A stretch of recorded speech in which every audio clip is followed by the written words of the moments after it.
This is the What's Next podcast, Houston's #1 platform where I invite creatives to share their journeys and give us a depiction of their visions. Most importantly, the last question I'll ask is, what's next? Jeremiah 29:11 says, "For I know the plans I have for you, declares the Lord. Plans to prosper you and not to harm you. Plans to give you hope and a future." Dear John, the iconic legend Quincy Jones said, "To know where you came from makes it easier for you to get where you're going." Sean Diddy Combs said, "Everyone has challenges and lessons to learn. We wouldn't be who we are without them." If 2018 and the last 6 years taught you something, it's that anything is attainable with the right focus and determination. Continue to build. Continue to promote your vision. Continue to inspire creativity and make more creatives. In closing, Nas said, "No idea is original. There's nothing new under the sun. It's never what you do, but how it's done. The first chapter of your vision's movements is done. However, you're still a visionary. Peace and blessings. John Ross."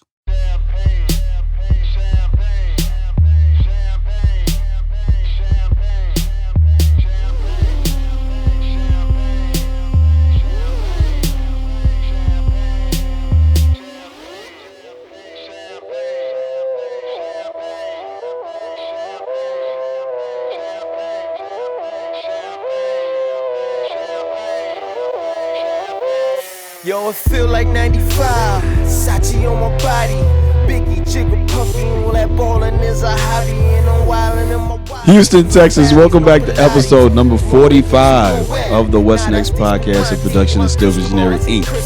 My name is John Ross Dike I, and kids, before we get started with the episode, hold on. I gotta turn this Nice Guys music back up, baby. Are you rocking with the Nice Guys like I am? Kids, before we get started with the episode, I want to introduce our social media handles so we don't disrupt the flow of the conversation when we get to that point.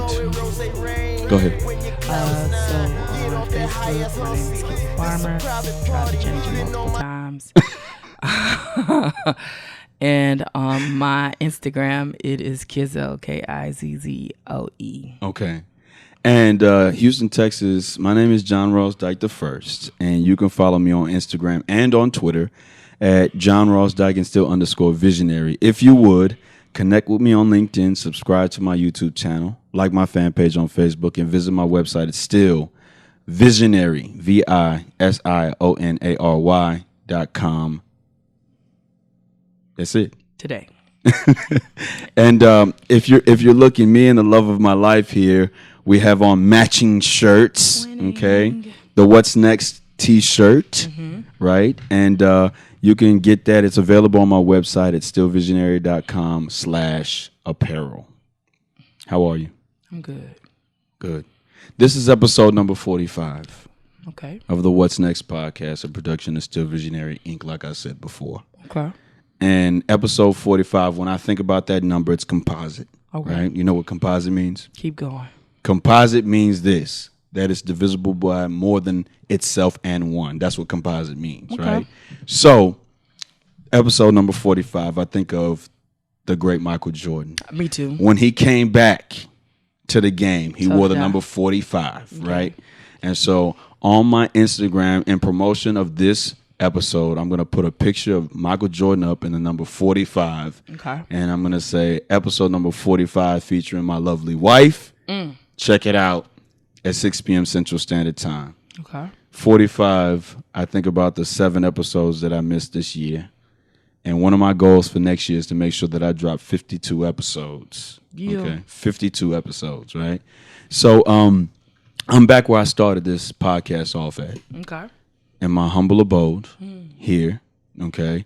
I recorded episode number 1 here. I recorded episode number 7, episodes number 15, 23 here. And this one, episode number 45 here. 45. Episode number 36 I recorded in my dad's office. Okay. And I think I did those 5. 5 from 45 is 40, so 40 other episodes. I did 4 in L.A. Man, you done lost me with all these numbers. I did 2 in Dallas. And the rest, I got Houston creatives, right? Okay. Okay, so the beauty of being a creator Okay. or a creative Creative. is that you can include and not include who you want to in your creation. Right. So as a boss, okay, this podcast is for the creatives to tell their journeys, share with us their depictions, and give us what's next. Right. But I wanted to bring you on this episode to close out the year, and I think I might make it a routine thing, an annual thing.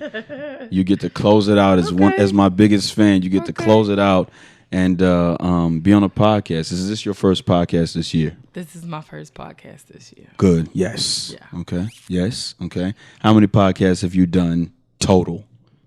I've done all my podcasts with you. Good.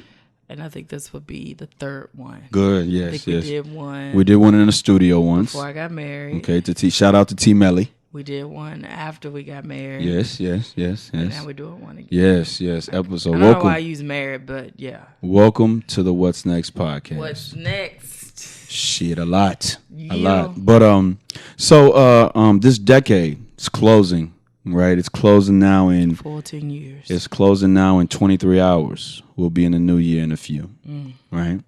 When you recollect on this decade, what comes to mind? Whew. Well, 10 years ago, I was 24. Okay.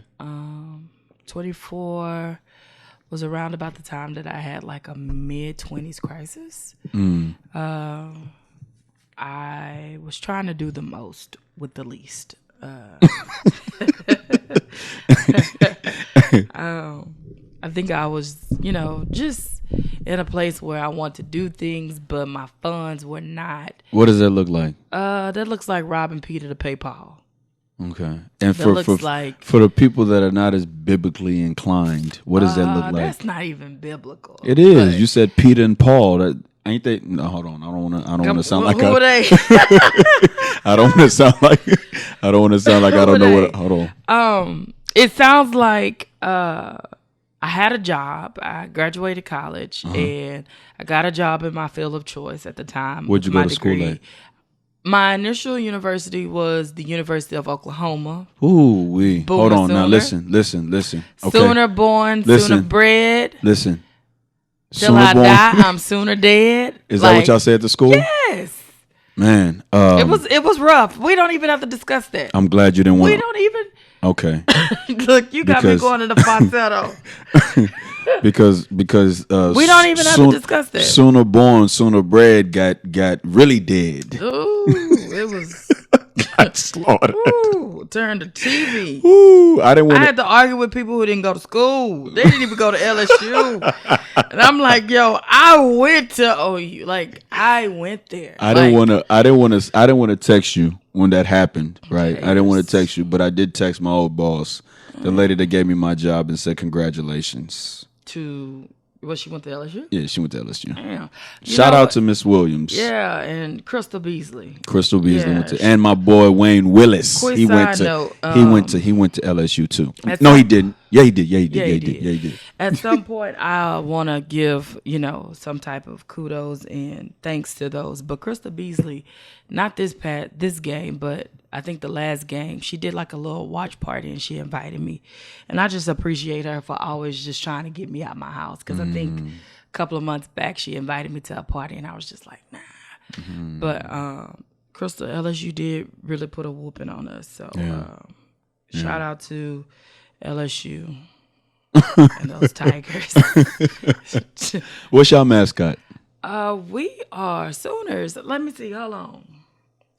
The sowing seed man. I think we got a horse now with a wagon.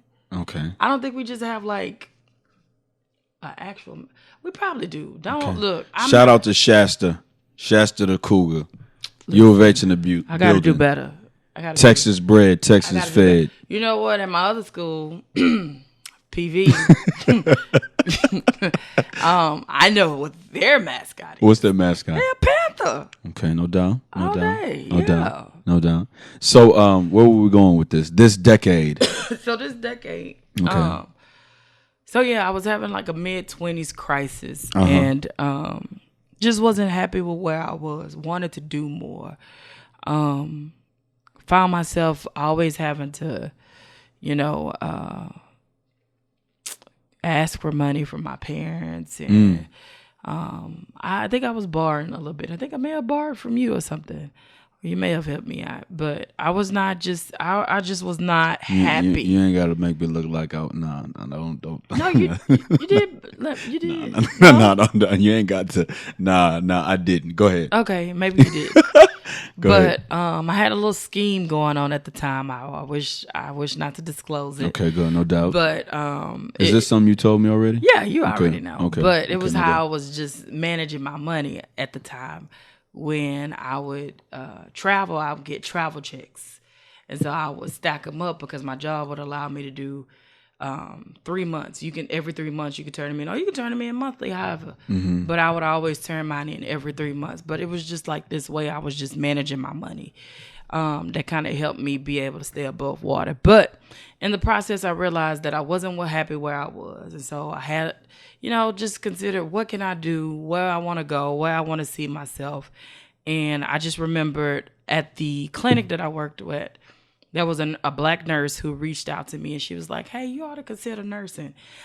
She had the first black nurse posted on her office, and she just always spoke positivity in me. And then I saw that she drove a Mercedes, so I was just like, yo, okay, maybe I should think about nursing. So of course, Side note, Houston, Texas, the promo video that I show at the beginning of each episode, that was her Benz. Oh Lord. I remember I was washing and wiping that thing down because I was like, "Hey, baby, I'm gonna use this in the video." Go ahead. Yeah. So, I was stunned at that time. Our Benz. At that time, hours. If you're gonna do it, you gotta do it right. Go. Hours. If you're a real Martin fan, you know. No need to explain. But anywho, so she kind of put the nugget of doing nursing, and then I had a good friend, Randy. She was a nurse who always shout out to that Southwest spoke highly about the profession. And so, and then at the time, my sister-in-law, she was saying, "Well, I think I'm gonna go back to nursing school." So it was just kind of like a ton of affirmations, confirmations, and I put a plan in place. And so within a year, I did all my prereqs. And then it was JR who told me to apply to PV, because at the time I wasn't trying to apply to PV. I was actually trying to get back out of Texas. Yeah. And I wasn't trying to let her go, y'all. Yeah. I wasn't trying to let her go. Baby, is that red light on? Yes. Okay. Yeah. I wasn't trying to let her go.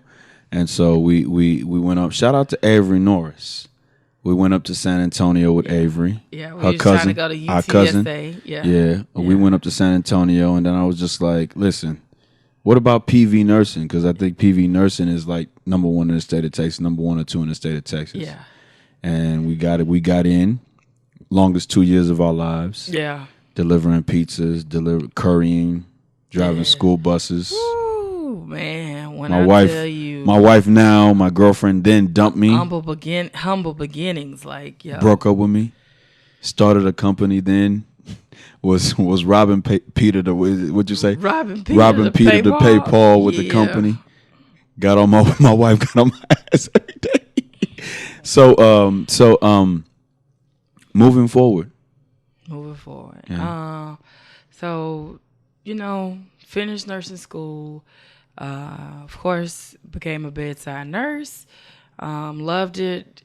I think we got opportunities. Like, I started really traveling. Got a passport. You went to a few places. Yeah. Started traveling. Started seeing beaches. I'm gonna real tell beaches, you this. not Galveston. In this decade, you traveled to a few places. Yeah.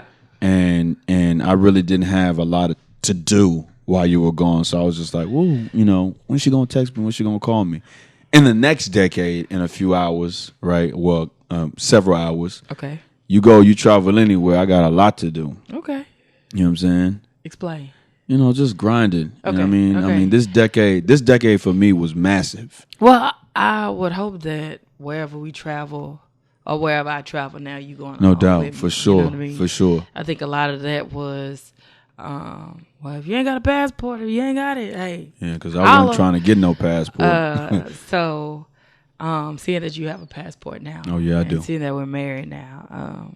I mean, I can go on trips without you. Yeah. But if I was to do a trip, it's always gonna be with you coming with me in mind now. So let's take it here. So one thing I always say on the podcast, right, and initially around episode 27. Okay. Shout out to my brother Clint Brownlow. You know Clint. I've talked about Clint a lot, right? Mm-hmm. Shout out to my brother Clint Brownlow. He's one of the ones that watches the podcast and might watch the podcast with a pen and a pad. Okay. Right. And, you know, you've always been on me ever since the first production company to open up, right, to take criticism, right, to learn from it. Right. So Clint said to me, hey, man, you know, people are kind of getting lost. Mm-hmm. Right. There is no boom. This is what this podcast is about. So you need to kind of do that. So at episode 27, I started to say that this is a podcast for artists. Mm-hmm. I heard that word when I was listening to the podcast on the way to LA this year. Mm-hmm. And I said, I kind of need to change that to creatives because I think that everybody has a creative something about them. Agreed. Right? So in the nursing profession, right, how do you create or how are you more creative in the nursing profession? Because some I can imagine, right? Okay. I see you. It's a 6:45 to maybe sometimes 6:45 p.m. a.m. 7:30 a.m. But how are you creating as you are punching the clock? So, yeah. The thing is this: I believe that I am creative some way. I just haven't necessarily honed into those skills. And I think that with where we are now, something creative may come out of what we've been through. Some may be birthed out of that creative for me. Mm-hmm. The thing with nursing is nursing in my head is like the military. Mm.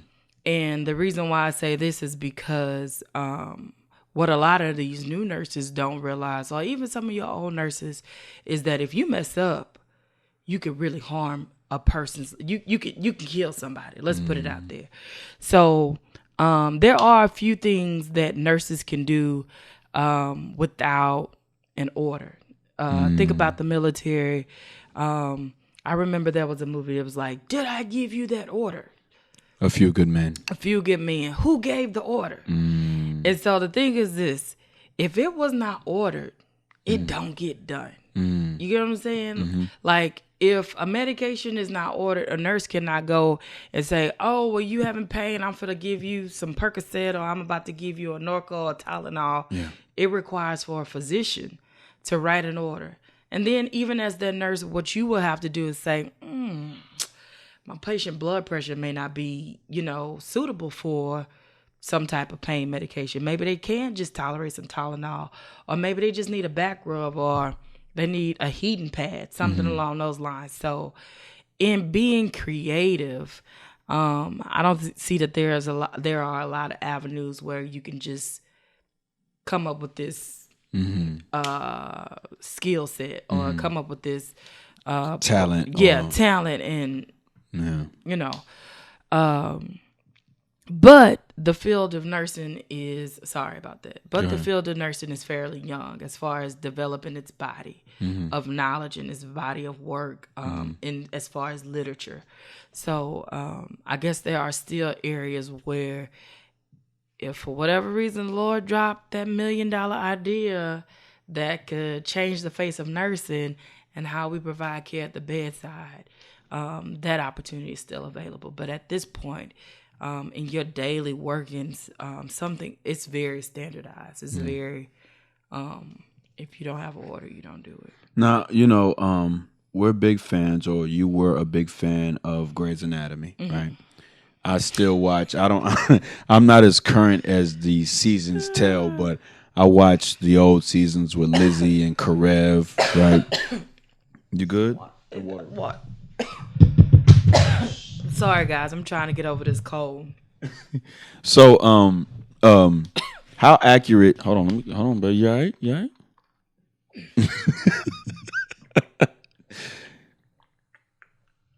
You good? Yeah. So, how accurate is this show? And you know, it's a little drama. It's a lot of drama involved. I mean, it's meant to entertain. It's meant to showcase a It certain is Hollywood. thing. Okay. Because I'm going to tell you right now. Yeah. You're not for to catch a doctor trying to put an IV in and hang some saline. Sometimes you look at the rhythm, it might say VTAC, but it's Brady. I've seen where they've taped stuff to look like it's not real. Okay. I think There's some parts. I think that are there real. are many parts that are real as far as the medical diagnosis and maybe even some of the procedures that you would do to treat it or to do surgery. But as far as them doctors at the bedside just loving on a patient, no, because a doctor is trained. Oh, you have this problem. How can I fix it? It is not. Versus nursing is like, okay, oh, well, how stressed are you? Oh, do you know that stress is one of the leading causes of a heart attack? A doctor is going to be like, look, your cholesterol is high, so I'm going to throw you on this pill. Your arteries are blocked, so I need to do some type of surgery. It's you have a disease, how can I eradicate it or how can I fix it immediately? Yeah. Whereas a nurse will look at the whole picture. Well, who do you live with? Well, how are you eating? Well, what does your meal look like?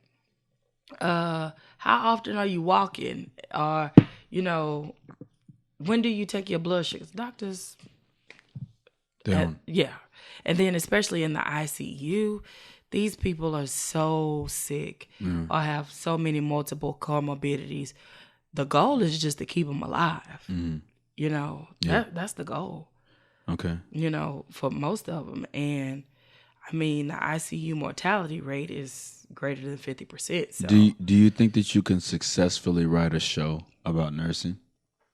Make it dramatic if you got the budget to do so? If I wanted to, but because I mean, I've sat with you and Stria.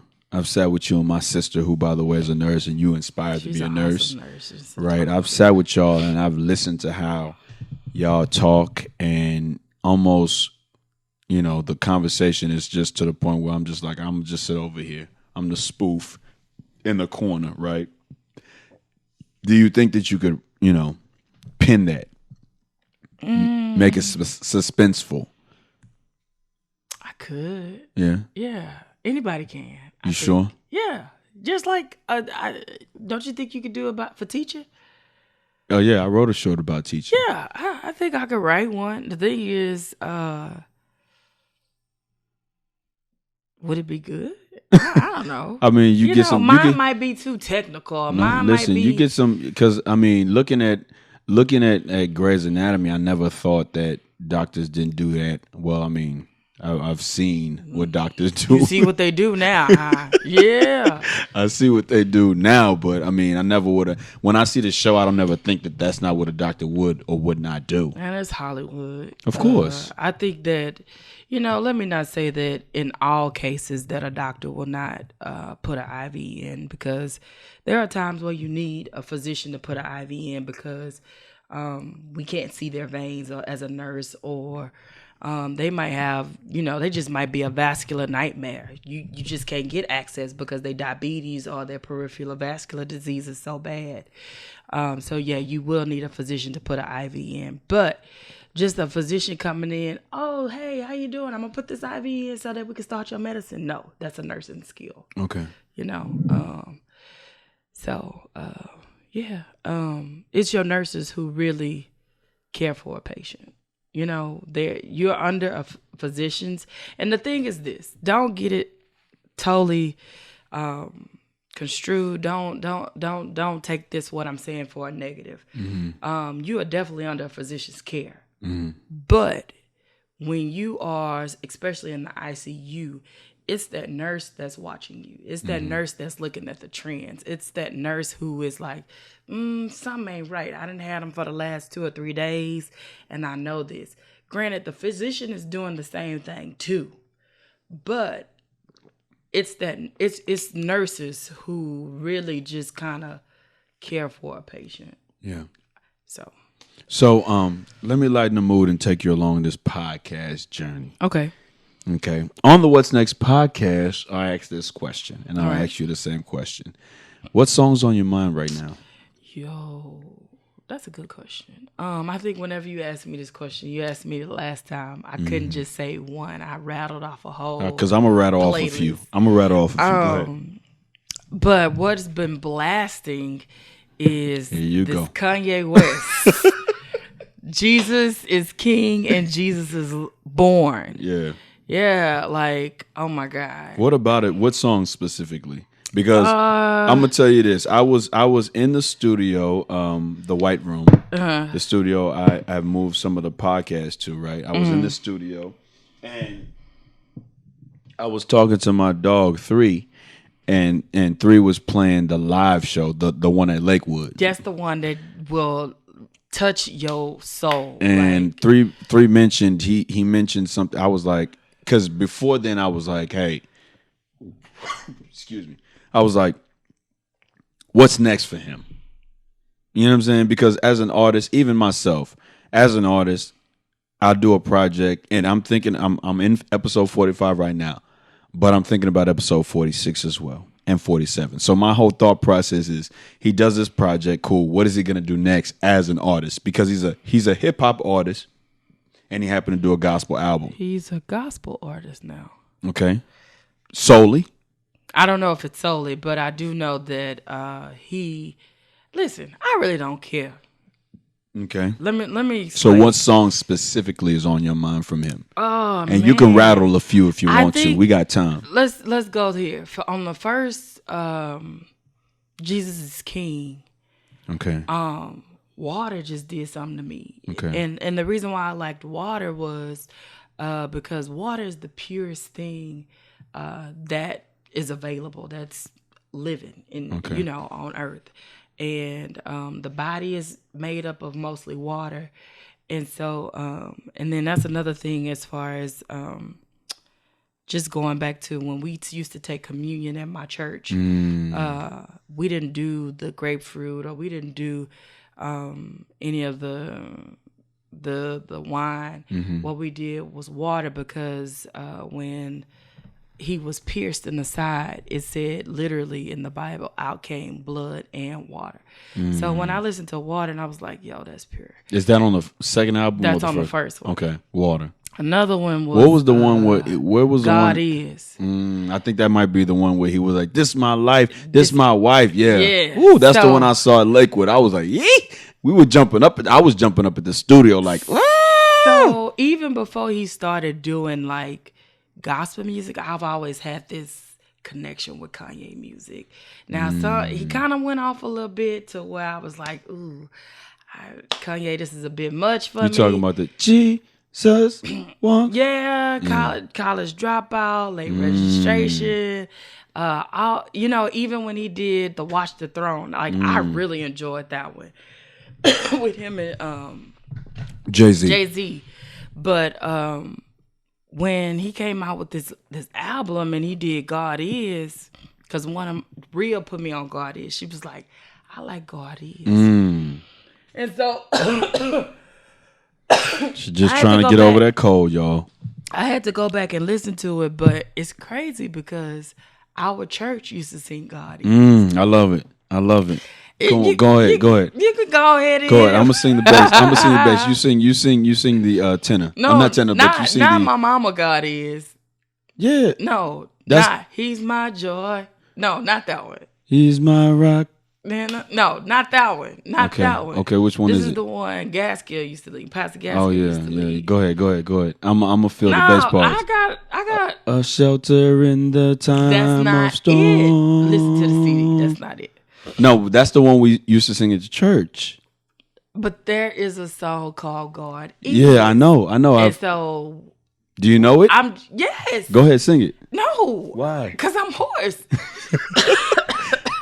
So the one I'm singing, the Shelter in the Time of Storm, is the one your mama used to sing. That's the one my mama used to kill. Okay. Yeah. Kill, y'all. Yeah. She be in church.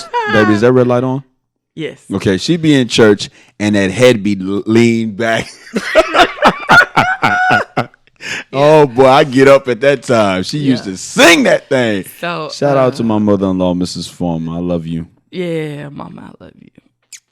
But so that was from the original one. Okay. And then like the Sunday service was with the choir that he had. And the reason why that just touched me because, man, I grew up in the church. Like, I want to say I did too, but I didn't. I crawled I on, did, but I didn't. And we're gonna get there. And I crawled on the floor of our church. And a part of growing up in the church, we used to do this thing called Youth Weekend in District 12 and all this other stuff. And we were under the leadership of this guy named Brother Ayers, who was serious about getting these songs. And so just all the songs on there just had like melodies, choruses, hooks, like a lead. And it was like old school gospel. If you live in Houston and your mama used to cut 90.9 on in the morning, these were the songs that you would hear. You know, these were the type of songs that you would hear. So, man, more than anything, you know, Lord, I love you. That one. He did a little rendition of that one. So, big ups to Kanye West. It shows where, hey, the power of God, transformation on your life and what he can do. So I mean, I know that Christians, because he said something on the album where Christians gonna judge or something like that. absolutely. I know that aspect, but my whole thing as an artist is, and this has always been my thing about artistry. As an artist, my only thing was, what am I gonna do next?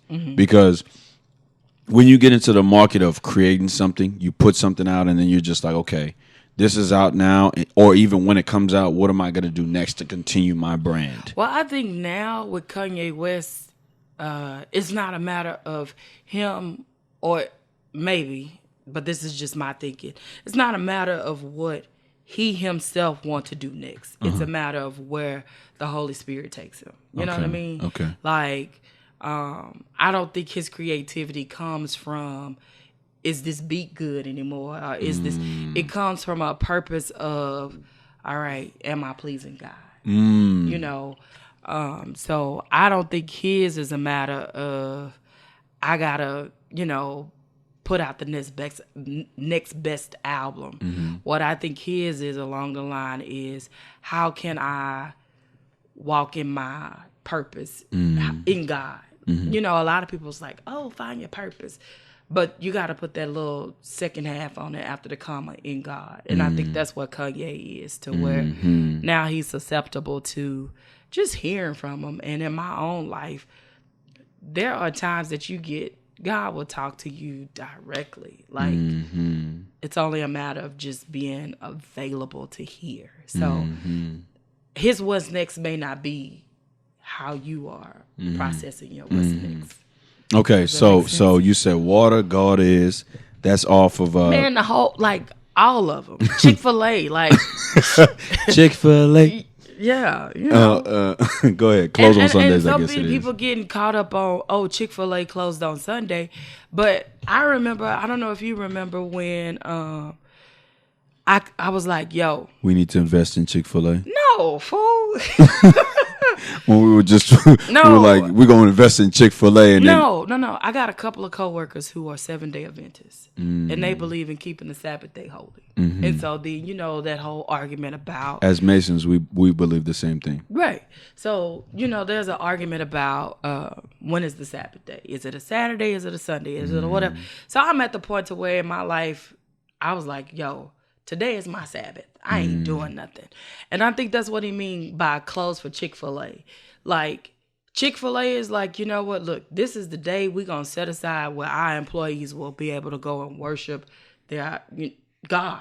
Go. So I think that people need to stop looking at it as Chick-fil-A closed on Sunday. Oh, Sunday is the only day that I can praise God. Sunday is the only day that I can't. No, man. If it's a Tuesday, Wednesday, Thursday, Friday, shut it down and dedicate that day, Sabbath, Chick-fil-A, Sunday, to God. So the song is a metaphor. Yeah, in my opinion, I don't think that it is so literal to where you cannot generalize it to another day. Mm-hmm. Because if you like myself, some days I work on Sunday, or some days I work on Saturday. I don't never work on a Sunday unless I'm doing the podcast. No, you work on Sundays. How? Man, you always doing something. You always ticking over here. Like you always. It's never. You always. But, okay. What other songs on your mind? What was our song from Alicia Keys? I'm ready. Yeah, that's always a hit. What else I be jamming around the house? Well, it's the song of the moment. Whatever song that you're thinking about at the moment. Oh, well. Because I got three that I'm going to give you. I think the Kanye West CD, I've been having that on rotation. So both of them? Yes. Okay. Yes. Okay. So for me, okay, I serve. Nas song. Man, on, I need Nas to just acknowledge you as much as you shout this man out like Nas, for real. Do something. Hit the like button, my nigga. Like, I'm sorry. Listen, I served in church the Okay. last Sunday of 2019. I did 4 services. They be singing some good church songs. I did 4 services. Yeah. One of those services is a Christian contemporary song called Hallelujah Here Below. Okay, by Evolution Worship. Okay, I love their music. Yeah. I love their music, but I love the way the church plays it because they literally warm up right before service starts, maybe an hour and a half before service starts. That's one of them. Hallelujah Here Below.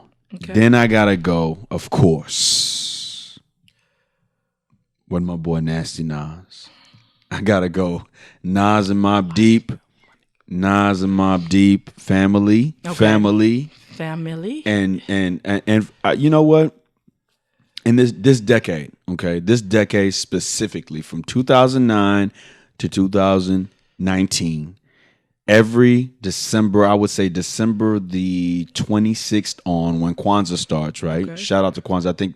I think this is what the. Don't give me. Wait. Discussion about that. Wait, time out. Today is the 34th. Has my black card been revoked? No. Okay. Because Kwanzaa is really like RGB. But we had a discussion about it. You was like, "Yo." I did day 1 and day 3, so I think we're on day 6 now. 6 because it goes from December the 26th to January the 1st. I just have to educate myself on it. It's no problem. But what I was saying was, what was I saying? I was saying. Every December. From December the 26th when Kwanzaa starts to about the 1st of the year, right? I always put on Nostradamus, right? That's a Nas record. That's a Nas album. And song I always go to is Family. Okay. Nas featuring Mobb Deep and New World on that album. So those are my 3. New World, Family, and Hallelujah Here Below. Okay. I'm going to have to check them out. I probably didn't heard them. Yeah, you didn't heard it. I was playing one earlier. Yeah. Okay. So today is December the 31st. This decade, hold on, before I get to that point, this decade, right, for me has been monumental. Okay. We connected back up in this decade. Well, we connected back up in 2008. Okay. And we, fell in love in this decade. We fell in love in this decade. Though. Back in the day, I used to. You used to what? Oh man, back in the day, shut that mushy stuff down. Oh Lord. Okay. But no. Now, come on, come with it. Okay. We fell in love. We got married. I talked about it on this podcast. We had a kid. And rest in peace to the late great John Ross Dike II, aka better known as Baby D. Baby D. What was I saying? What was I saying? But You was talking about yourself. oh Lord, here you go. So today is The 31st. It's December the 31st of 2019. of 2019. In Last of this 2019, decade. Man, 2019, I think you found yourself. I probably did. I think I found myself spiritually. Okay. And Have you found your purpose? I believe that I am learning it. Okay. It has not yet fully been revealed. Remember that I said my purpose in God. Not necessarily just my purpose, but in Him. I think that's where a lot of people kind of, because to be honest, they try to design their purpose for themselves and say, oh, I'm walking in purpose. But truthfully, I want to find my purpose in Him. And I think that with the speaking of Baby D, I think that I'm finding my purpose. And so speaking on the King, man, Baby D, man, I think that is a time period, especially when he was when we were in the hospital. I think that's a time period where I literally felt like a rat in a cage or a rat in that revolving circle. Okay. Right, because I was never forced to, as a creative, be boxed in for so long. Like sometimes with creativity, or a lot of times with creativity, you're free to roam. You're free to. You feel like this one day, you're good. You feel like this the next day, you're good. But it all falls in the span. If you can connect it all, it can span like that, right? But with Baby D in that box, you couldn't. The most consistent thing about that situation was him. You know what I'm saying? You couldn't, like, for me, my mind would be like this, like, okay, I got to do this. But then there was the trophy right here, Baby D. I got to be here. He needs to hear me. He needs to know that I'm here. Yeah. He needs to know that I'm talking to him. And so I went, as a creative, I went and bought him a movie. Right. And, you went ham on the gifts for him, but I just think that this decade, man, it was magical. If I could sum it up with one word, it was magical, with a lot of highs and lows. Yeah, a lot of highs and lows. Yeah, because we started out, and then we went to a high. Beginning of the relationship. Yeah. And then when we got married, we was at a peak. And then, not a peak. The peak. The peak. Okay. The peak. Okay. Because after marriage, we were good. We were learning one another as a husband and a wife. Like we knew each other as boyfriend and girlfriend. Because I remember you used to my wife, and I'd be like, "Yo, chill," because you my wife. Like everything was because you my wife. And I was like, yo, you gonna have to chill with that. That's like a trump card. But we were on a peak, and then, we decided after we got married, we would wait a year. And wait a year. I always think that you should just have that time as husband and wife, experience one another. That I think was all my fellas know. We, sometimes some people get married and boom, immediately you pregnant. So you never get that time. Like we had some growing pains when we were first getting married. Like maybe 2 to 3 months after, it was like, yo, wait, who flipped this switch on? Like, where's JR that I married? And he probably felt the same way about me. But we had to learn one another as a husband and a wife. And so I felt like, give us a year just to kind of iron out a few things. And I think going through that year prepared us for what was to come. Because if we would have went through what we went through, maybe straight out of marriage, no telling. Like we've heard people say that they've lost their marriages behind a sick kid. You know, so one thing that this whole process taught me is about divinity and God's time and God's order. Like I can look back in 2018 and see where his hand was on my life when he made me leave my church that I love. You know, it was like, yo, like how could this be? How could I grew up in this church. These are the people that I know. When I think of church, this is all that I know. And I had to immediately be uprooted. But God put me somewhere where I could be ministered to.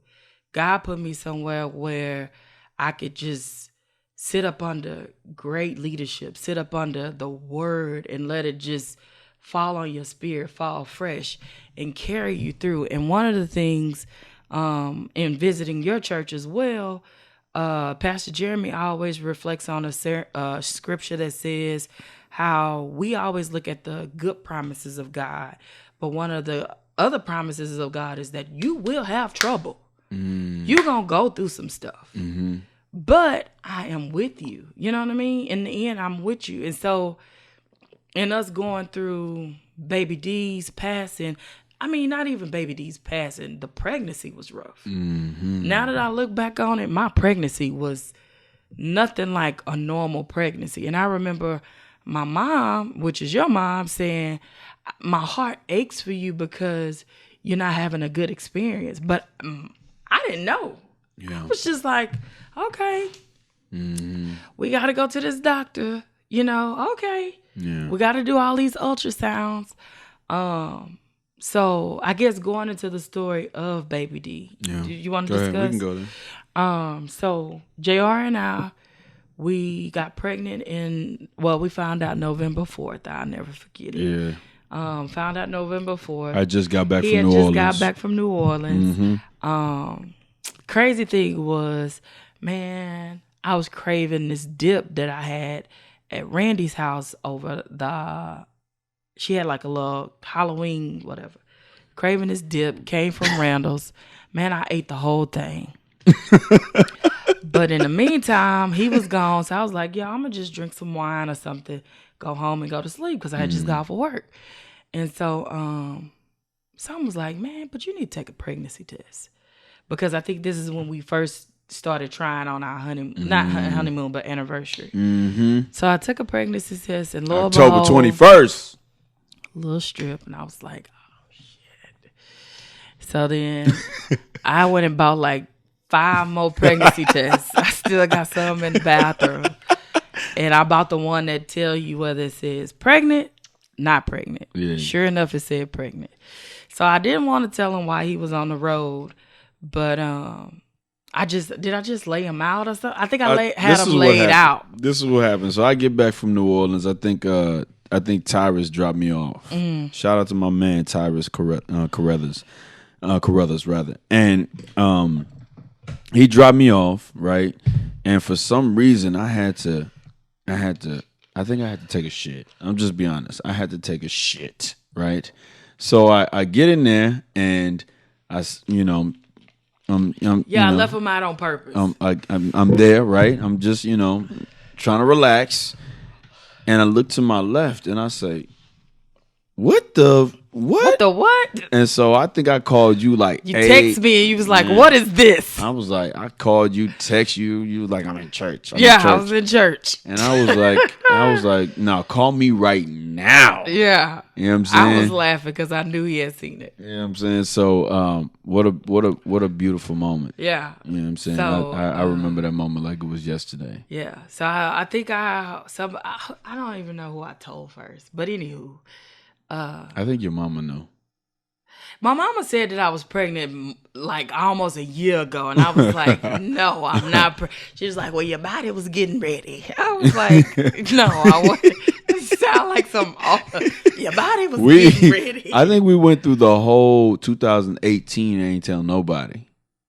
I think, I think the thing was you were supposed to like wait until you get to a certain, Clearly, and I'm a nursing, but nursing is so special. Shout out to my boy Fred, Fred and Janine, because that gala that you didn't go, right? Yeah. And so Janine was like, "Where's this?" I think this is the first person. Janine was like, "Nah," but I think Alexis. Shout out to my sister Alexis. She called me and said she had a dream that you were pregnant. It was Jonathan. Jonathan said he had a dream that we were pregnant, expecting, right? But Janine, I said, nah, she's not feeling well. She was like, what? She's pregnant? And I was like, I didn't want to lie. And I was like, yeah. And she was like, yeah. And so I was just like, but that was a great gala. Anyway, go ahead. Yeah. So pregnant, whatever. So we had to hold off. But the thing was, I had to tell my mom because I think at this point in time, our church was trying to do this fast or something was trying to go on because this situation that occurred that, was going on, whatever. So I was like, Mama, I can't fast. But in the meantime, I had severe nausea, like the entire pregnancy. The nausea was just debilitating. So I ended up telling my mama. And so then my mama ended up telling maybe my Aunt Dee Dee, and then my sister, and then before you know it, just got out. Everybody knew. But the thing was, we were with one physician, and everything was good. Ultrasounds were good. She had a plan. We got on not birth control, but what is it? Vitamins, I don't know. Prenatal vitamins. We did all that, but we started having problems. And just being a healthcare professional myself, I didn't like the care that I was receiving because I felt like I was just a number, So, and this was a very prominent OBGYN in the Houston area. So, over the MLK Day, man, I just had this excruciating pain in addition to nausea. So we end up going into the assessment center, and that's when we realized that the fibroids were becoming an issue. And so therefore, I just didn't, like I said, patient care just kind of was bad. So we found another OBGYN, and it was recommended by my sister-in-law. And not knowing, and I'm not a good researcher or whatever, she accepted she accepted us under her care. And then immediately she was like, oh, you got to go high risk. I think we did one ultrasound, and they were telling us, oh, well, this is around the time we don't see a foot. What else did they tell us? We can't see the 4 chambers of the heart. So it was like, what? So then it's like, you got to go to a high risk. So by this time, we're going to a high risk, and we're seeing this lady every 2 weeks. So, every 2. So JR is like, Kizzy, be a patient. Because I'm trying to, ask questions. Like, even if Kizzy, be a patient. So that kind of put me into a mode of, hey, I trust this doctor. I trust. Guys, from experience, ask questions. I don't care if it's the most remedial question ever. Ask until you feel like they have answered. So we were going. They would do fetal ultrasounds. Did they see him? They couldn't tell us whether or not he was always just positioned. A little. No, he was just always in one position. Just every time we went, and I'm like, yo, one position? So then, make a long story short, we get to April, and they start telling us, hey, you not gaining enough weight, and your baby not gaining enough weight. So by this time, it's like, okay, what do we do? So my mama, I love her to death. Like, she went into mama mode for the mama. So she was like, look, we finna find you protein. So we went to Joe V's, and we bought peanuts. We bought legumes? We just Cashews. Beans. Let's just say beans. We bought everything. Yeah. This girl made like 3 different type of beans. It was like, you gonna eat these. Then we were drinking like high protein boost. Like I was force feeding. So then Baby D had gained some weight. I think he gained like 2 ounces or 1 pound, 2 ounces. So it was okay. It's just a matter of calories. So then we go back in 2 more weeks after we did like a fetal echo and all this other stuff. Yeah. We go back and she was like, in so many words, your baby not growing. We don't see a stomach bubble. So we like, what is a stomach bubble? You know, she tap. Yeah, we don't see a stomach bubble. JR, like what is a stomach bubble? Yeah. You're going to have to be admitted. And then she said, initially, for the duration of your pregnancy. And then she said 2 weeks. So we got admitted immediately. So then in the hospital for 2 weeks. In the hospital for 2 weeks. I had to do an MRI with the baby in me. Like, that was the worst experience. Then they started saying that my fluid in my tummy was just like the volume was high.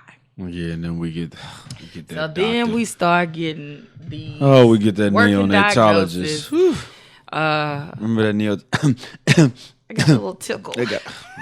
Yo, get this guy out of here. Then we start getting like the bad stuff by now. Like by now we really just start to realize, all right, something ain't right. And the thing is this. I felt like during the pregnancy that they were trying to keep information about baby D from us. But I'm like, yo, we the parents. Like, prepare us. You know, that's the biggest thing that I felt we were let down was because they didn't prepare us for what was to come. It was kind of like, aha, well, this is what it is. So they started saying I'm losing the words. So where you want to go? The amniotic fluid was high. So then that's when they started saying esophageal atresia. Which I still don't know what that means. So they were pretty much telling us that baby D esophagus did not attach to his stomach. That's why we couldn't see the stomach bubble. And that's why the amniotic fluid was growing, because he wasn't swallowing it, which was kind of like developing his digestive system. So pretty much it's when they're in the tummy, they should swallow the amniotic fluid and just pee it back out, swallow, pee back out, right? So he was peeing fine, but he just wasn't necessarily swallowing. So we get 36 days. The finale of Game of Thrones, I fall asleep. And you talk okay. I don't know where you were, but like 6 nurses come rushing in. So sure was. We watched Game of Thrones in the hospital. that was the finale. I was pissed. Like I fell asleep on the finale. Like I was just like, yo, this is I remember trash. I was just thoroughly upset. Yeah. But I fall asleep. 6 to 7 nurses come rushing in, and I wake up, and I was like, yo, what's going on? So initially, I'm like, yo, I'm good. But then I forget that I was pregnant or whatever. So they was just like, your baby had 6 minutes of deceleration. So I was like, well, what does that mean? You know? So then I kind of got a little ag because I was like, yo, y'all had me on this monitor. But 6 minutes of deceleration, why y'all wasn't watching? Why did it take so long for somebody to come in? You know, whatever. So that's when the doctor came in the next day and said that we delivering at 1:00. I went to work that morning. Yeah, and I called you back. And came right on back. Yeah, I called you back. Baby D came. Yeah. So from there, I think that's when we wrapped a decade. We not wrapped a decade, but we go out of the decade with something that will push us forward in the next decade to health wise, spiritual wise. Yeah. You know. So bypassing, I guess we'll bypass the hospital stay. Yeah, we need to, because we need a whole nother 3 hours. So this is what I'll say with the hospital stay. And this is coming from a nurse to nurses. Or future nurses. Okay. One,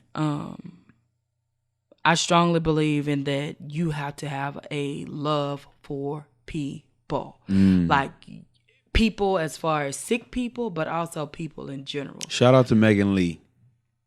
Megan Lee was great. What's my little baby? She Texas Children. May. Shout out to May. Listen, if you ever have a NICU, Did you like the nurse from she was from Man, Mo don't City. ask me about no nurse that you already know that I don't care Fort for. Bend. She was the one that you said got too personal. What's your first name? You got too personal. Where we at? Who? I'll tell you later. Okay. No. So, you got to have a heart for people. And although you may have never been where a loved one of yours or you have been in a critical state, you got to understand that these people are holding on to any little positivity. Like, they're looking for any progress to say that my baby or my loved one is going to get better. And so, do not, by any means, if you are going to be a NICU nurse, tell a mother that you cannot give her any information on her child. You know, that was crucial. Like, or, and these are just situations that I had. When they are small like that, the biggest thing is keeping them warm. So once I armed myself with knowledge, I know what to look for. And so that was another situation where Baby D had just came back from a procedure and his heart rate was dropping. And I was like, yo, his heart rate is normally 150s, 140s. Why is it like 120s? But just within a matter of them transitioning him back into his isolate, it was like 110s, 100s. And so when it got to like 90, it started ticking. You know, the monitor started alarming. But this nurse wanted to go home. So what she did was she started trying to change the alarm settings. And I was like, no. Keep it tight. Like, don't touch those settings. Figure out why the machine is alarming, because that's what it's set for. So don't be that nurse to where you're willing to cut corners, because the truth of the matter was Baby D was cold. So that's why his heart rate was coming down. Yeah. So understand that when people are in especially critical care settings, they are looking for any glimpse, any type of hope. You get what I'm saying? So just have some compassion. There were awesome nurses like Nikisha at Texas Children's. She would forever hold a special place in my heart. Just in how about the woman we go to church with. Yes, okay. Just in how she shout out to her. Yes, how she handled us. And the thing is this, that's her standard of care. I'm sure whether it's any person, race, color, creed, sex, origin, or whatever, that's probably how she that's how she treats everybody that comes through Texas Children's. What else can I say? Me personally, I believe that people do not pass away until their God-given purpose is complete. And I believe that Baby D's God-given purpose was complete in 36 days. JR and I had to endure some things that our parents have never experienced.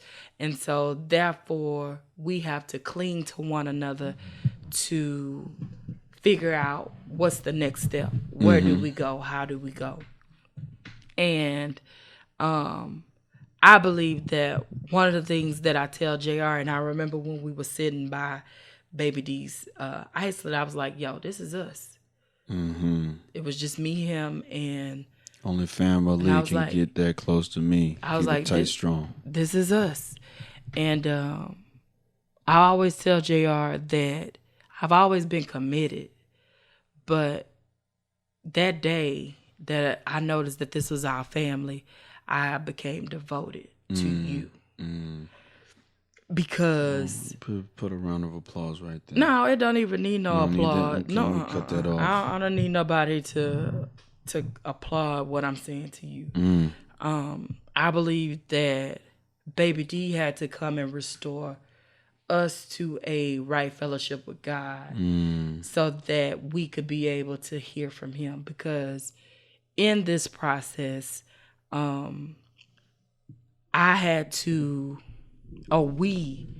had to lean in on what we believe. Like we could have went to counseling, and I'm not saying that counseling was not an option.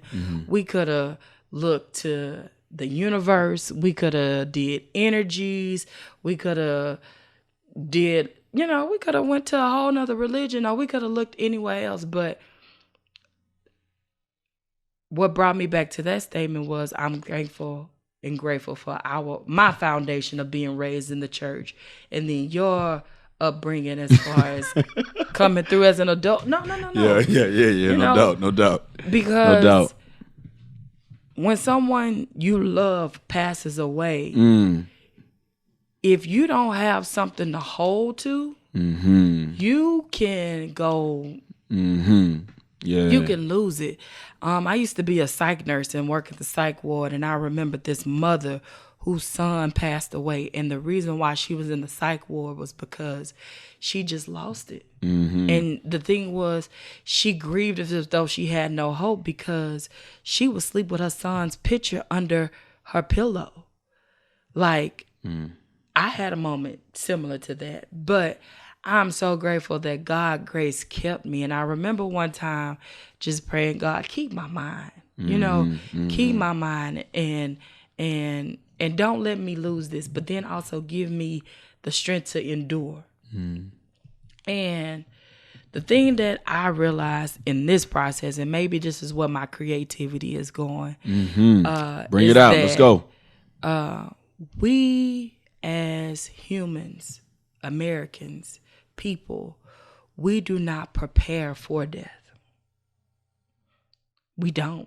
We don't. We know that death is real. We know that it's gonna happen. We know that everybody has to die whenever. We don't want to think about it. But the thing about it is, we get so caught up on our investments down here.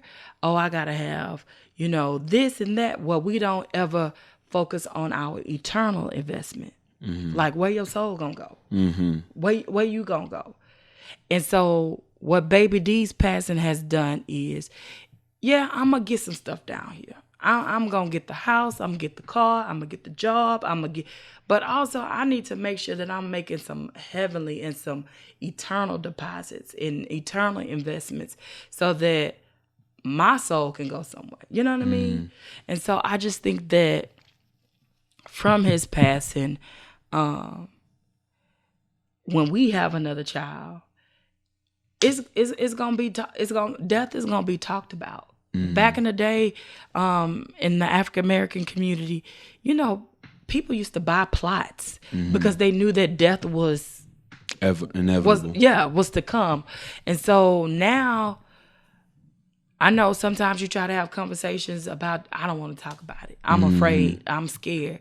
But I just believe that because it is something we all have to go through, it's definitely something that we have to prepare for. You know? Yeah. And so I know that's why I constantly talk about it with you, and you probably be like, yo, kind of morbid, like, yo, I don't want to talk, like, dang. But it's so true that we have to figure out, choose today. Yeah. Well, where we gonna go eternally? I personally, I haven't looked at the 7 stages of grief. I think I'm sure there are 7 stages, but I think that it's a continuum. One day you here, one day you there. One day you fast ahead in your healing or your grieving process, and the next day you didn't hit the brakes. You know, you might go diagonal, back, forward, you know. So I don't think that grieving is, oh, this step. It's a continuum. Like it flows. Cause some days we good. And then other days We're in tears. It's not in, you know, at a point to where you It's just unbearable. think that you can't make it. But I do thank God for his grace. I thank God for the healing process, because at one point, I talked to JR about it, it feels like a burden. It's like a true weight. Like you can feel it. And I know that both of us have gotten to a point to where we no longer physically hurt, you know. A lot of it is. I think I still do sometimes. You still do? Of course. Yeah. I think I still do sometimes. For me, it the weight has lifted. But there are moments where you think about it. Like, you're like, yo, how did this happen? You know? Why me? Yeah, and I think for me, when I try to bring a reality or bring a answer to what it is, you can't, because this is on some God stuff. This is on some supernatural stuff. Yeah. And so I just believe that God will turn our ashes to beauty. But I just believe that if we think about everything that has taken place in our life, it has been so ordained, you know? And so I don't know where I'm headed with that in my creativity. It's one of those things where creativity is just so broad, right? And as you delve into it, you begin to figure out what it is or the path that you're leading to. Yeah, and I mean, somebody needs to talk about it. You know? Yeah. I don't understand. I don't live in this morbid world. Now, granted, I do see death a lot. Yeah. At work, like you do. I see it a lot. But I think with my own situation and where I'm going and how it affects, like, I want to be prepared for my own time, but also I want to also be prepared when you go, or and I may go before you, or when my parents go, or when we have children. I want them to be able to be okay. You know, it's okay to leave them property. It's okay to leave them homes and houses, but are you gonna leave them a foundation that they can mentally and spiritually hold on to? Yeah. That's one of Kanye West's songs, Soul's Anchor. Like, man, listen, I believe this man. Like, God is. This the beat, y'all. God is. I know. I'm okay. hoarse. But a shelter in the time of storm. Man, you gonna have to hit it with him for one more time. But yeah.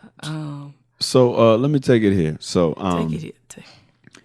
The New Year's Eve episode. Okay. Today is December the 31st, 2019. And if I'm looking at the clock correctly, it's going on 2 a.m. Right? Yeah. Which means that we have 2 a.m. to 2 a.m. is 12 hours, and then we have 8 hours. We have 20 hours until the ball drops. Okay. What do you hope to attain in 20 hours? Man. Before the new year. I'm about to go to sleep. No, I'm joking. I got 20 hours, right? Yeah, till the ball drops. You know, it's always, I guess, a thing to do some resolutions. Okay. So I'll probably do one or two. I don't want to do too many resolutions. Yeah. I do plan on sleeping. Okay. Like, I'm legit sleep. Is your church having watch service? Hope City? I don't know. Nah. You don't know? I think this past Sunday was the last services we have of the new of 2019. So we typically, when we don't go to church, we'll bring it in on our knees, praying. Yeah, we don't do that. That's been. I think every time when a man get into a relationship with a church going woman, I think that's where that man be. Go ahead, because I gotta grab something. Go ahead. So yeah, I think that's one of the things. Let's see. 2020. We talked about resolutions. That's it, man. Sleep. Oh, we're gonna go over to my mama's house. My mama cooked the chitlins, the black eyed peas, the greens, and then we had this big family breakfast. So once I go over there, I probably will stay. But no, I want to go see your parents. So, but one thing I do want to say in 2020, there were a lot of people who either prayed for us, who just kind of did a little extra. Mm-hmm. And so I do want to say thank you to them. Yeah. I want to say thank you to, let's see, who can we start out? Man, we got a list of people. Who you gonna start out with? Saying thank you to? Yeah. I say thank you to is it LeBeau? No, Maria LeBlanc. LeBlanc. Man, yeah. I don't know why I want to call her LeBeau. I think I know somebody named LeBlanc. Maria LeBlanc. But Pastor LeBlanc, she came up to the hospital. She prayed with us, and she prayed a prayer that I didn't necessarily understand initially. I was like, yo, this is not me. And initially our prayer was, embarrassment, worried about what other people said. And while I was in the hospital, that wasn't my concern. But after that became my concern, I was embarrassed. Like, yo, people gonna think something wrong with us. People gonna think I did something wrong, or, And so I'm just grateful that she dropped that in my, spirit for me to be aware that was even gonna be a potential emotion or thought process that I had. So her prayer, she came to the funeral as well. To Pastor Landrew, that man definitely was, his entire church is a example of what the body of Christ should be. And I was so grateful for him because he officiated the ceremony, but the funeral services, because at the time I didn't have a pastor. So for him to do that, and he even came out to pray for Baby D. And some of the things that he said till this day still resonates with me. So I'm grateful for that. Shout out to Terry Dike. Terry, listen. Everybody need a Terry. Everybody need Terry. Everybody needs a Terry. Now that the months have passed, that Baby D has been gone, till this day, Terry still gives us scripture of encouragement from the word. It was so funny that they had to tell Terry, please turn that down. Terry would come into the NICU and blast just, sermons about healing. And one person was like, yo, can you turn that down? Terry was like, look, everybody in here need healing, because if they didn't, they wouldn't have been here. And I just I love the fact that Terry still gives us that covering of, if you're not praying, I'm praying for you, and if you're not speaking it, or if you can't speak it, or if you can't see it, I'm going to speak it and I'm going to see it for you. Amber, yo, that was one of the things that I believe that Baby D was divine in, was mending relationships. In this decade, I lost my best friend somewhere within it. And for the longest, I just kind of, just friends here, friends there, friends here, friends there. But Amber has been a friend. Like, that's my sister. That's a whole nother story about your blood sister. Yes, my blood sister. Same mama, same daddy. Same mama, same daddy. But that's another story about the evolution of our relationship. But when I tell you that when I needed somebody to pray for me and I couldn't pray for myself, my sister would call on every angel in heaven to be dispatched to the earthly realm, into the heavenly realm, on our behalf. And just, she was coming in anointing Baby D and always had a word of encouragement for us. My brother, Clarence, Terrence,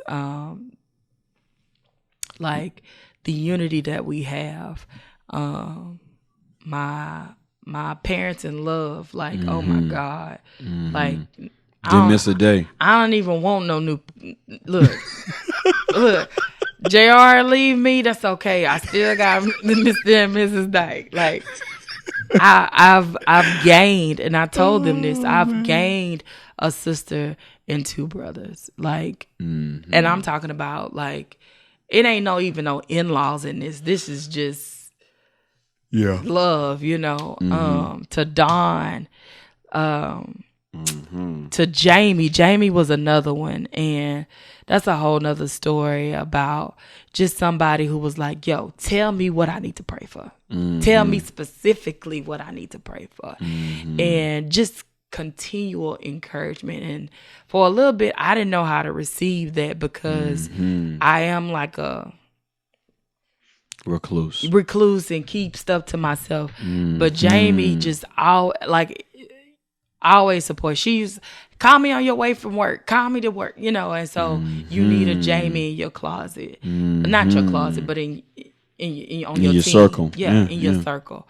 Diane, she came down from Austin or Tulsa, one of the two.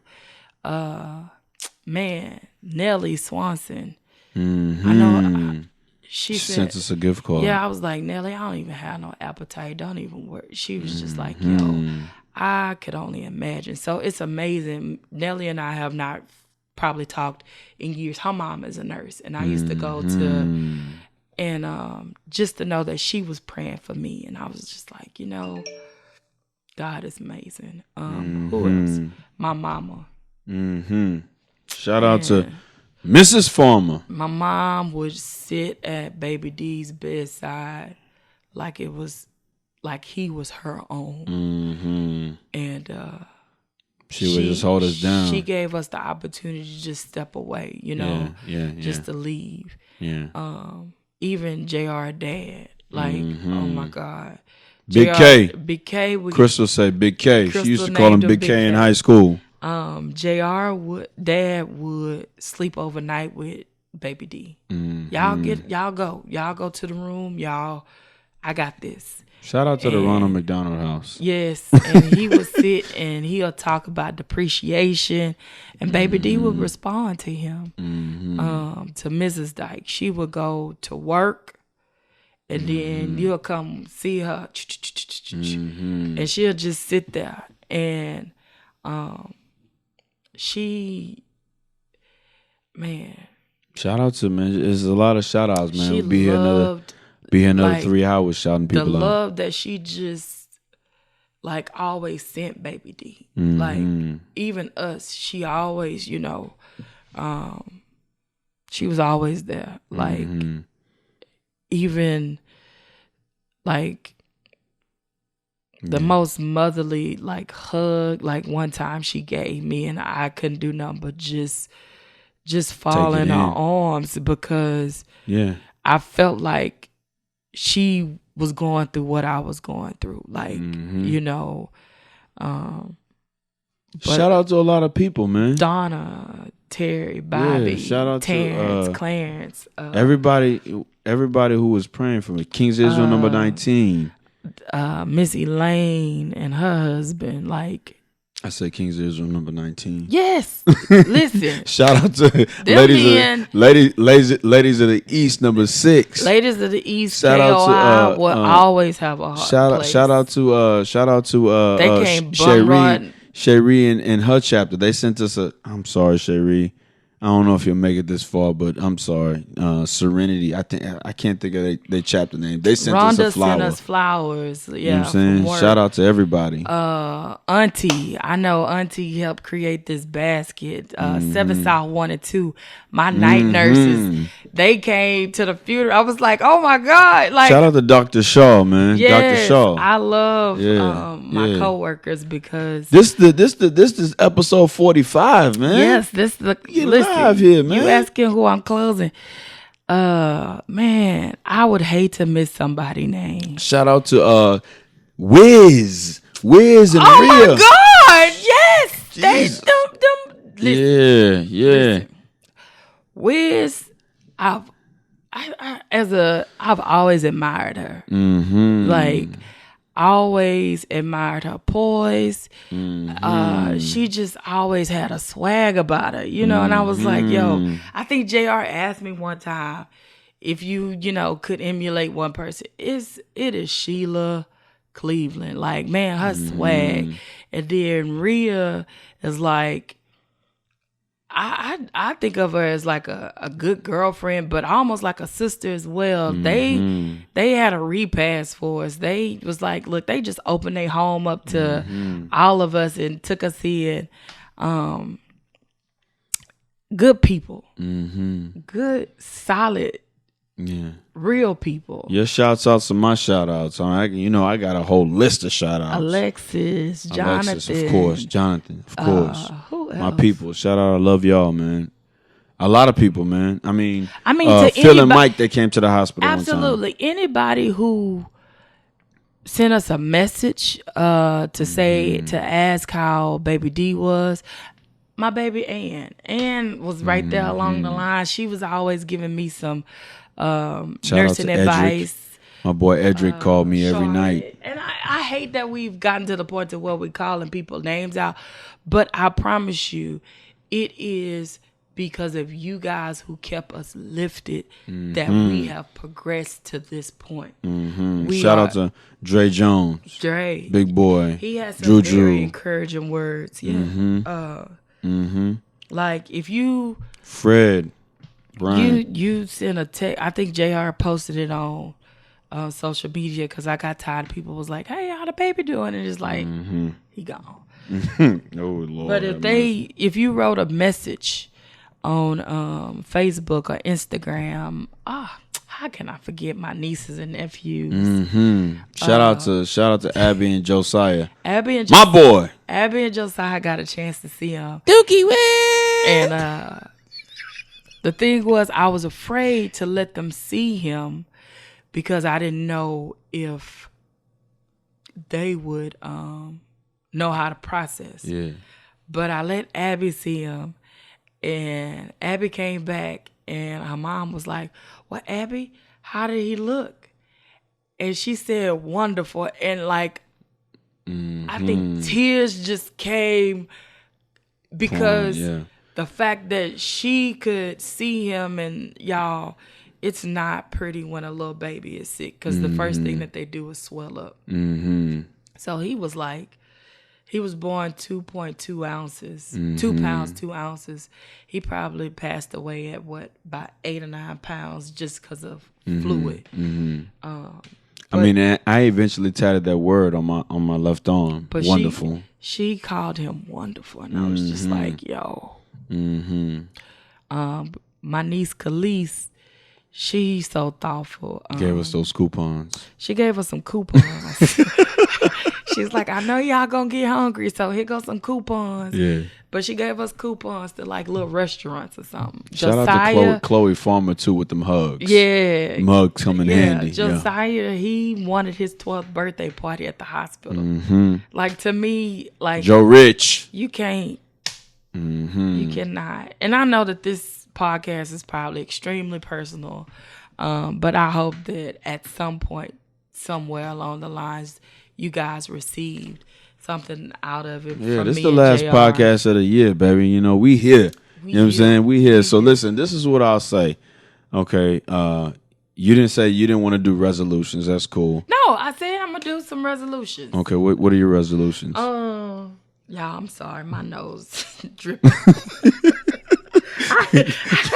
Go and get it. I hit him with the. Go and get it. I'm gonna wash my hands after this. I'm so sorry. Go and get it. I forgot that he record. Is that red light still on? Yeah. We still in business. Then. Okay. Go ahead. Resolutions. So.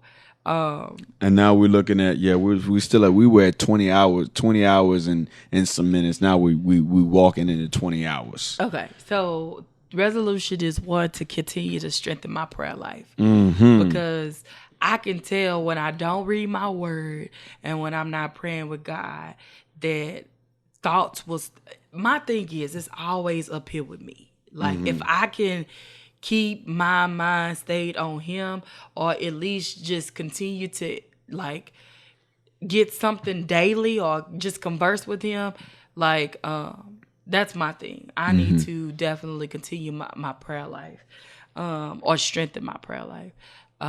Continue to build us. So a lot of times I don't know nothing about no podcast, and that sounds real ghetto and real wrong, but he be like, "Yo, my podcast gonna blow. Wait till I see real podcast," and I'm just like, "Yo, man, I don't understand it. Like, help me, like, explain." You know, I'm not resistant to it, but I know that I could be more supportive. So my goal is to support you more in your endeavors of pushing your podcast and trying to figure out how to get you to the next level. Because when you win, we win. No doubt, no doubt. Resolutions. I need to lose some weight. That's a whole nother story. Yeah. With the whole situation. But baby, you look good though. You look good, Joe. You look good, baby. I need to drop this weight. You look good, baby. No, you look good. You look good to me. it. You look good to me. Thank you. That's what I'm saying. Hold on. You going? Okay. Nah, hold on. We gotta practice. We forgot how we gotta shake. practice. We gotta practice. I gotta lose some weight. So, okay. More. Listen, baby. Listen. Okay. Let me take you here. Okay, Houston, Texas. All right. This being episode number 45. Okay, the last. All right. Oh, hold on. Okay. Here we go. Most importantly, the last question I'll ask is, what's next for you, kids? Do it have to be one thing? And you can, the most immediate thing. Oh, we about to buy this house. Okay, for sure. That's one of my goals in 2020. Yeah. House time. No, that's the goal. House time. Yeah, it's house time. Yeah. House time. I think that we on the same page about that one. We on this exact same book, same page, same chapter, same line, same paragraph. We here. Yeah. No doubt. So, okay. It's been an ongoing joke, Houston, Texas. Not a joke, but really. Oh yeah. It's been an ongoing thing. Man. When I said this, I said, listen. I said, baby, I give this exclusive T-shirt on the podcast, and my wife was like, "Can I get one?" And you know, when you are one like we are, it's one of those things where it's like, you kind of change the subject. So what's going on outside? You see that construction outside, baby? That's how it was. She was like, "Can I get one?" I was like, that construction outside, it's kind of loud, ain't it? Yo. So I had to figure out a way to get her a black SVIT because I don't want a couple, and they've been laying around the house, and I said, "You better not wear that shirt." And I started because you wore one. No, I ain't never wore one. Okay, but like you were mad that you ain't. Yes, yeah, you were mad that you because couldn't get I'm one. just thinking to myself like, look, man, what's yours is mine. What's yours is mine. No doubt. What's mine is yours. No doubt.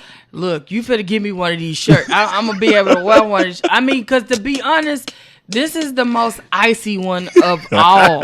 Like, all these look nice, but this one right here. There's something about that black, though. You heard me? I like, JR always tell me it ain't black and white. It's never no gray with you. But to me, this one looks like... It's like Rudolph, you know. Yeah, the only reindeer with the red nose. Yeah, no it's doubt, like, no but doubt. what DMX? I'd like DMX version. I was trying to get it in my head, but that's okay. But yo, it's been long. Oh, give me. Okay, so I have here the black SVI T-shirt. I shall wear it tomorrow. No doubt. I'm gonna take a picture of it. Year's, yes. New Year's Eve. No, well, we'll be fully into New Year's Eve. Yes. Running around and stuff like that. But go ahead, man. You know, I'm gonna give it I give it to every creative and up and coming creative. Listen, right? I give it to every up and coming creative. I'm ready. Right? So and that one might be fresh off the press. Ooh, yes. You know what I'm saying? That's what I'm talking. It's time. It's been long overdue. Listen, Houston, Texas, man. This is episode 45, so I want to say shouts out to Wayne, Ashley. I want to say shouts out to Trey Rogers, Will Steen. I want to say shouts out to who did episode 8? I don't remember. I want to say shouts out to Miss Blue. I want to say shouts out to Donna. Bink the artist, Donna. I want to say shouts out to Sir John Monet. I want to say shouts out to Demaria rather. I want to say shouts out to Mike, Addie. I'm missing some. Rodney did the podcast. Yeah, congratulations on your engagement. Oh yeah, no doubt. I want to say shouts out to. I'm moving on. K.A. Wright, who's got his book Just Like You that I bought for Baby D. He signed for Baby D. Rest in peace to Baby D. I want to say rest in peace to, and I would be remiss, but I gotta say this. Yes, sir. I want to say rest in peace to Thelma Jean. Oh yeah. I want to say rest in peace to Thelma Jean. That's family. Rest in peace to Baby D. I want to say shouts out to. Let me go back from 44. I want to say shouts out to Todd. He was on 41. I want to say shouts out to who's on 44. I want to say shouts out to the Midnight Movie Watchers. I want to say shouts out to Zen Ashe. I want to say shouts out to, it's just been so many people on the podcast this year. I'm missing some people. Let me look. Hold on. 40. Who's on 40? That boy said, yes, sir. I want to say shouts out. There's so many shouts out I want to do, man. I want to say shout out to, man, there's so many shout outs I want to do. I'm looking at the playlist right now. Okay, here we go. I want to say shout out to Tempest Green. Yes. She did 2 episodes. Come on, I want to say shout out to, Eureka. Narika. I you say texted her the other Narika? day. I texted her that she didn't respond. Are you ready to do another? I want to say shout out to Courtney. I want to say shout out to Black Blues. I want to say shout out to my man KOC Go. I want to say shout out to who else am I looking at? I want to say shout out to Julie P. White Photography. I want to say shout out to my boy Pierre Simon, who wrote the book. Your mama read the book. I want to say shout out to Ruby. I want to say shout out to Janae. Yes. I want to say shout out to Kalea. I want to say shout out to Asia. I want to say y'all need to check out the Stories and Poems podcast. It's dropping in 2020. We kicking that back up. Y'all need to check out tempestlives.com. I want to shout out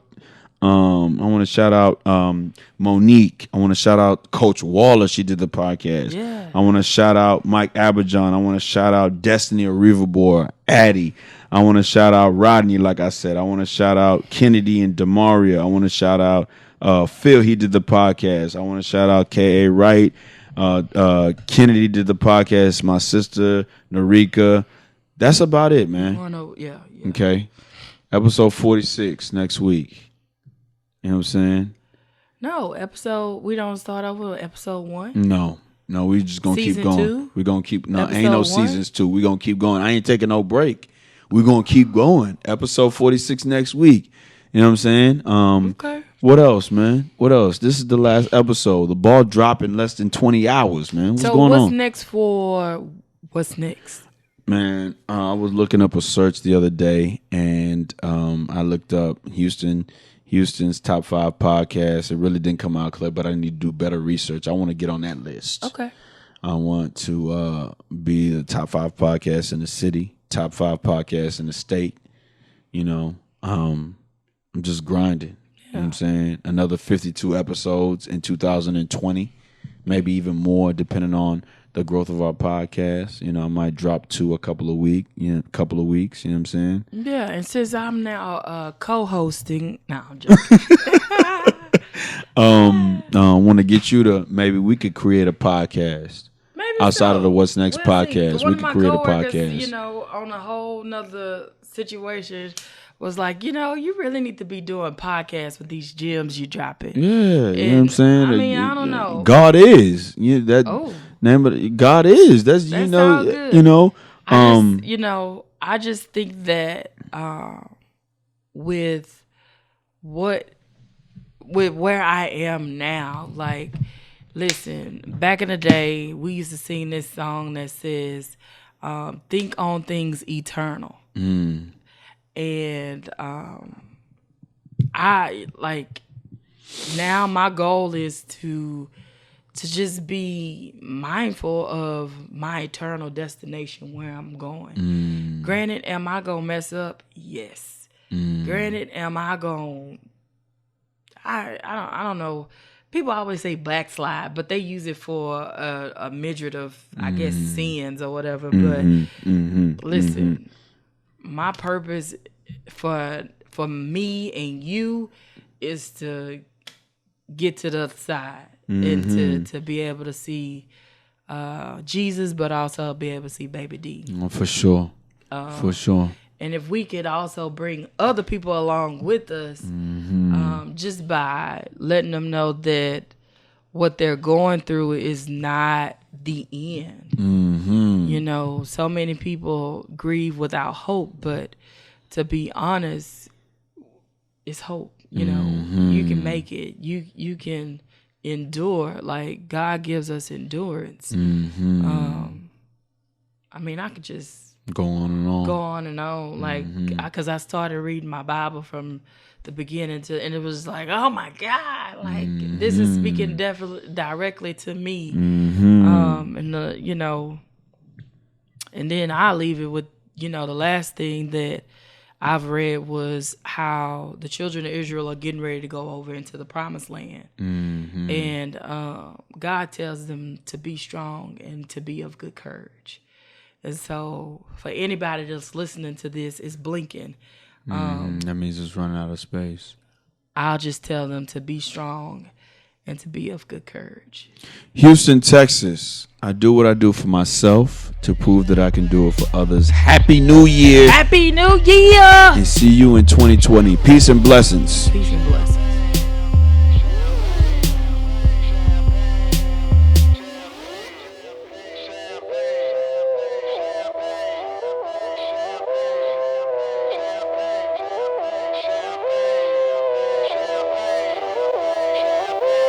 Yo, it feel like 95, Sachi on my body, Biggie, Jigger, Puffy, all that ballin' is a hobby. And I'm wildin' in my wallies, them valleys, no Pilates.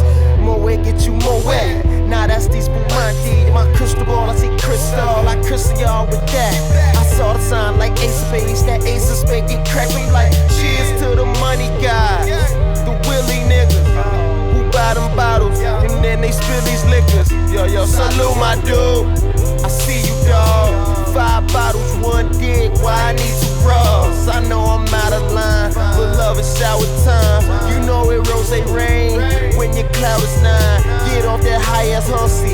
This a private party. Been on my dick too long. Your breath on private party. You gon' be nice and naughty. These walls on priceless Audi. This the upper crust. Fuck is up. Over and done. Overdose. Guess we did it again. Sipping